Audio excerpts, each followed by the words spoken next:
Hi there, I'm Dr. Funke Apolabi Brown, Restful Sleep MD.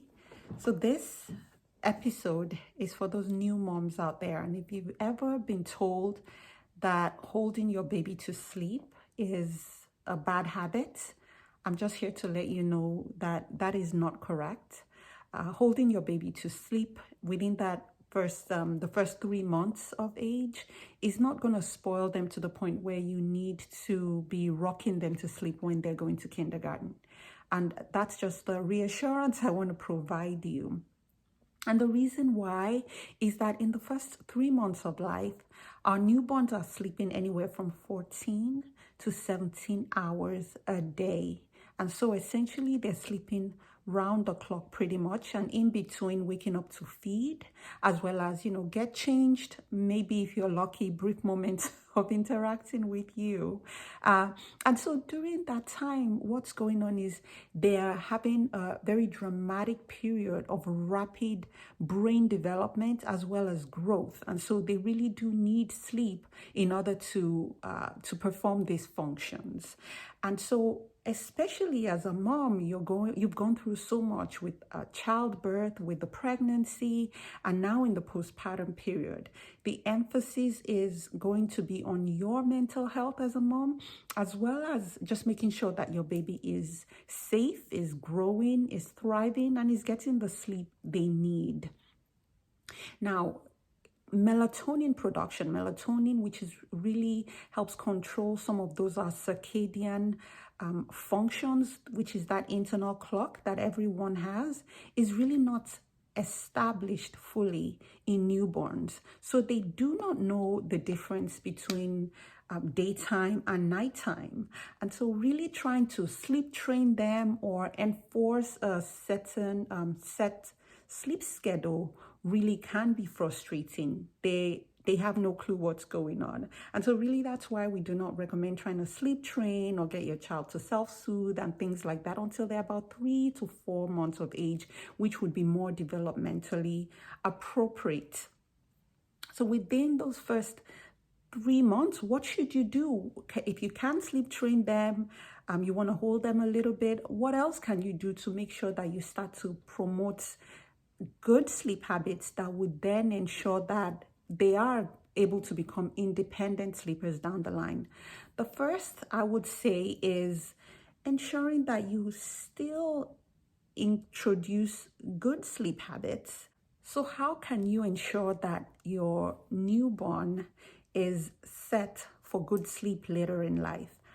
The best thing, or the things I would recommend, is that you can encourage good sleep habits.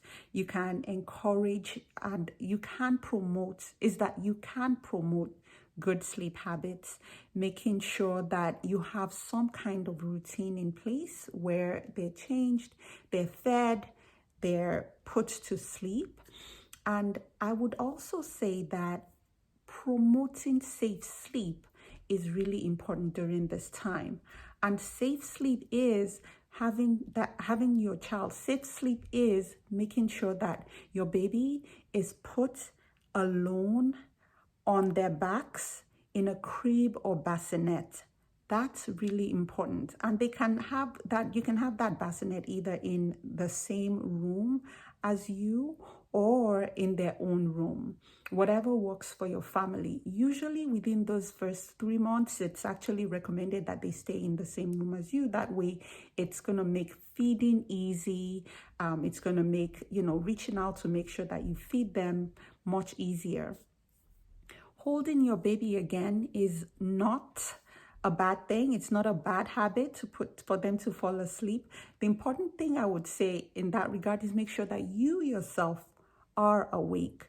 During that postpartum period, during those first 3 months, everyone's exhausted. You may not be getting enough sleep and you may be sleepy. So if you're holding your baby, you want to make sure that you are awake yourself so that, the baby doesn't fall or something else happen like that.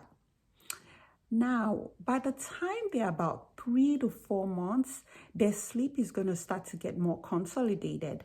And during that time is when you really can start to promote independent sleep. During that time is when you can actually put your baby in their crib drowsy is what we recommend, or awake and content, but not sleepy. And the reason why we start to encourage that is they then are able to self-soothe and become better sleepers down the line. They can then learn how to self-soothe and be independent sleepers. So I hope this was helpful. Again, holding your baby to sleep within the first few months is not a bad thing. It doesn't mean they're going to end up being held all the rest of their lives to sleep. I mean, they can be held in your heart, but they're going to learn how to sleep on their own. And we can make sure that during that initial period that you are safe, your mental health is safe as a mom, and your baby is safe as well. If this has been helpful, I would love it if you like this video, share with those in your circle, and subscribe to my channel. And until next time, I hope you rest well.